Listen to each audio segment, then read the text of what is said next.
Those of you who know the band I'm talking about today will have no questions about what the hell is this hat on my head. Those of you who don't know the band may have some questions.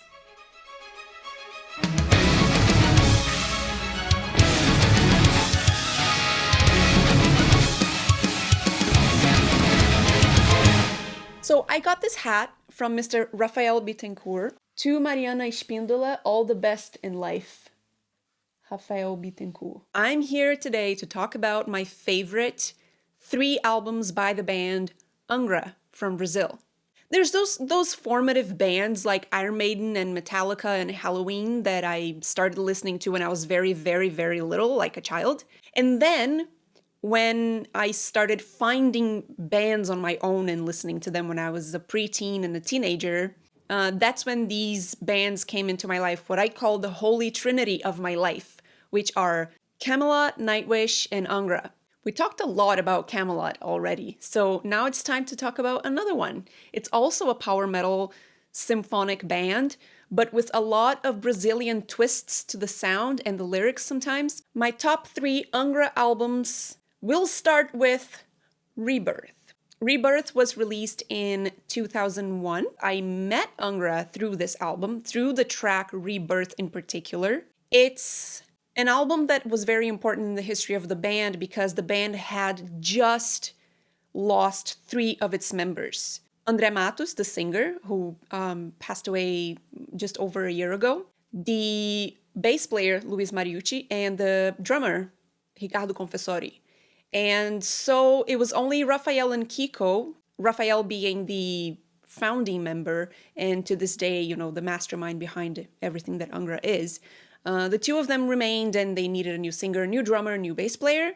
And along came the singer Edu Falaschi, the drummer Achilles Priester, and the bass player Felipe Andreoli. You may know Kiko as the current guitarist of Megadeth, but this is where he came from. Because this was a new lineup, they were really fired up to deliver something that fans would still approve of, and that really worked because the reception to Rebirth was amazing, and they really were reborn in this album because they had to start pretty much from scratch. And in comparison with the previous albums, I find this album more dramatic, more bombastic, more theatrical, more fiery, more aggressive. So despite the album being created in a moment of intense fragility for the band, they really came around and delivered something incredibly special and fresh. The track Rebirth that I mentioned was the first one I ever listened to.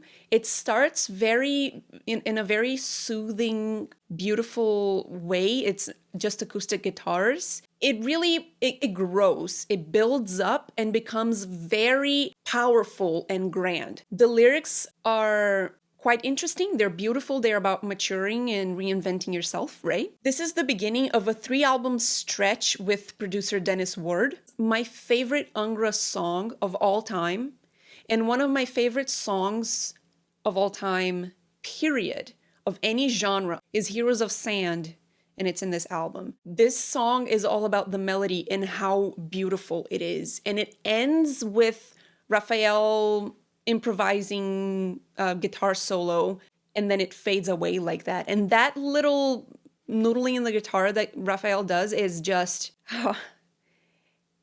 it's when you think the song can't get any better, something like that comes along and you're just like being hit in the stomach till the very last second of the song. My husband has a tattoo on his arm that is inspired by the song Heroes of Sand. Another song worth highlighting is Unholy Wars. It's a 3-part song, and it starts with a very typically Brazilian rhythm called maracatu and some lines in Portuguese. And then it becomes very power metal-y and epic and symphonic. And in the last part, it goes back to the maracatu. Again, very uplifting. And this is something about Angra that sets it apart from other bands that I enjoy a lot. It's just how uplifting it is. They really communicate a certain, I almost want to say a certain sunlight and a certain warmth that comes with the place of origin of the band. On the cover, it's a return to the imagery of angels that they started the band with when they released Angel's Cry, their debut album. Almost like, here we are reborn, we're still here, we're still Angra. Here's an angel to remind you of that, of who we were in the beginning and how we're continuing, we're carrying the torch still, right? The second album I want to talk about, of course, is Temple of Shadows, the one that came right after Rebirth. The band was in a very good moment because the reception to Rebirth was amazing, and they felt, because of that, this freedom and this comfort to compose something they could really put everything into and be proud of, and man, they should. Because this album is to this day considered the best thing that they have ever released. They continue using a lot of Brazilian sounds with the very quintessentially power metal rhythms and guitars, a lot of virtuosity, a lot of speed with very gut-wrenching lyrics. It's a concept album, by the way. It's a story about maintaining your faith but letting go of dogma and institutional religion. For anyone who appreciates the theme of religion within metal, this album is a holy grail. It's a sad story. It doesn't have a happy ending, but man, is it a beautiful ending. The song is called Late Redemption. There's a lot of very important guest appearances in this album, and the one that I happen to value the most is the one by Milton Nascimento, who's a Brazilian singer. He is a powerhouse of Brazilian music and has been for many decades. He has a very reverberating, low voice. He sings with his entire being. It was a perfect way to end the album. Choosing Milton Nascimento for this song in particular, and for this album, it really matched because the Brazilian elements that I mentioned that are present in this album, and they're present throughout Angra's discography, but in this album in particular, they really use the sounds of música sacra from a state called Minas Gerais, so sacred music, like Baroque music. And it's very fitting because that type of music, a lot of the times, it communicates, first of all, religiousness, because it is sacred music and goes hand in hand with the theme of the album. But more than that, Milton Nascimento represents the popular Brazilian music from the state of Minas Gerais. His voice is the voice of Minas Gerais almost. They just mixed everything that was supposed to go together. It just gelled perfectly. It was an incredible, beautiful tearjerker of a song that pays tribute to música mineira and Brazilian culture and one of our biggest names in music. Temple of Hate is through and through a power metal song. It's very aggressive, frantic, and it just rips apart your soul when you're listening to it, with the very important participation of Kai Hansen, the father of power metal. The current drummer of Angra, called Bruno Valverde, did an interview with Achilles Priester, the former drummer who was the drummer in Temple of Shadows, and Achilles asked Bruno which song from his era, from Achilles' era, was the hardest one to play. And Bruno said it was Temple of Hate. Because, well, you gotta listen to it and you'll know what I mean. Another one that goes along the same lines in terms of power and speed is Winds of Destination, with Hansi Kursch in the vocals. This song has this power over me when I listen to it, especially because it comes right after a ballad. It has that extra punch. It has the power to subjugate me. I feel subdued when I listen to this song right from the beginning. I feel its weight over my shoulders, and I feel like I have to brace myself. It's incredibly strong. No Pain for the Dead is, right after Heroes of Sand, my favorite Angra song. Definitely my favorite from this album. You can call it a ballad, even though, it has some punch to it in some parts. It talks about death and talks about people who have already died, people who you have lost and you're mourning, and all you can have as solace is the fact that those who died are not in pain anymore. In this song, we have the sweet voice of Sabine Edelsbacher, and there's also that sound from Minas Gerais, that sacred music from Minas Gerais. Another interesting thing about this album is that there's a song called Morning Star, and Kiko, who was still the guitarist back then, he recently said in a video in his channel that the solo for Morning Star is probably the hardest solo he's ever composed. Another important reason for me to mention this album is that the cover of this album is the subject of my master's dissertation, which is, generally speaking about religious imagery in heavy metal visual culture, particularly in Brazil. So I'm using Angra and Temple of Shadows as a case study. Beautiful melodies, meaningful lyrics, just a treat from beginning to end.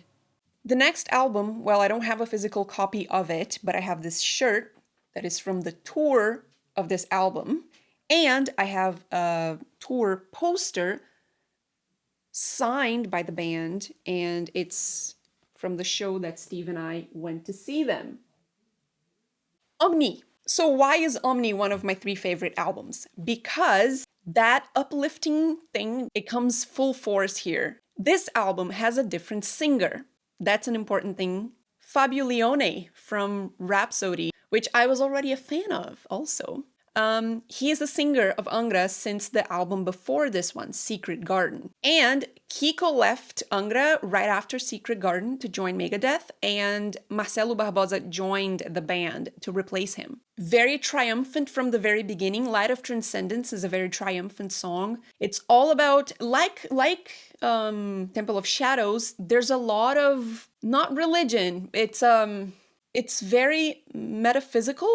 In the cover of OMNI, you have these drawings that show, the human mind connected to the universe, basically. The second track, called Travelers of Time, the beginning of this track is another example of a Brazilian rhythm called axé.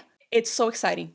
I remember the first time that I listened through the album, when this song started, I was absolutely ecstatic because it was so goddamn groovy and stylish and unexpected and just plain exciting. So well done, with a guitar riff that is super cool.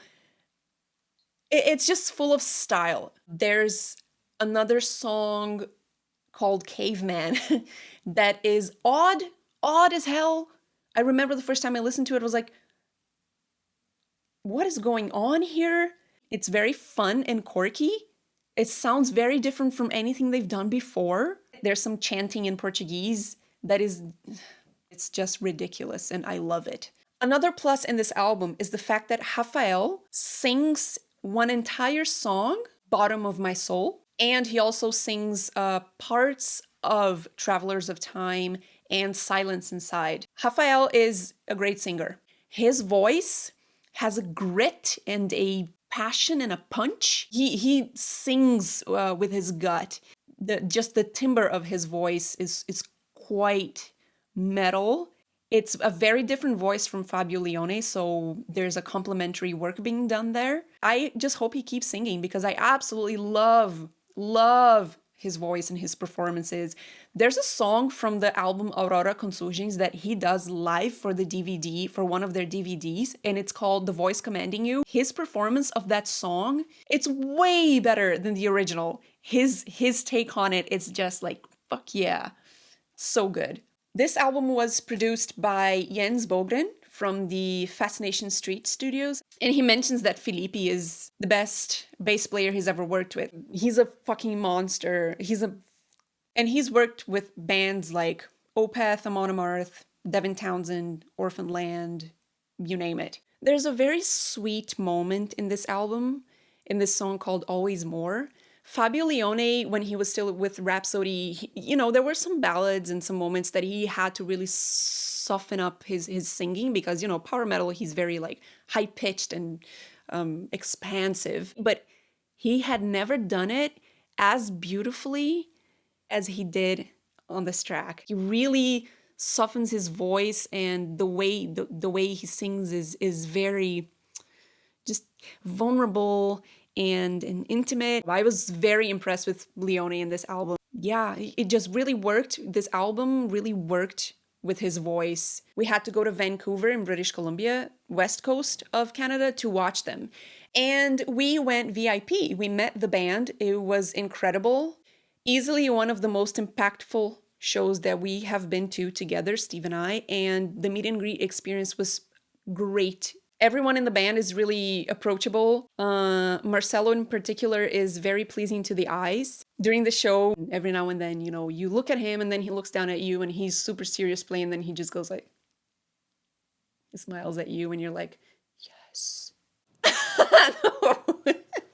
Yeah, so these are my top 3 Angra albums. If you don't know Angra, please fix that now. If you do, I hope you enjoyed it. I'm sure you have different opinions, different albums that you prefer. I do think Temple of Shadows is up there for everybody, though. If there's another album that you consider one of the best, let me know in the comments. I will see you soon on my next video.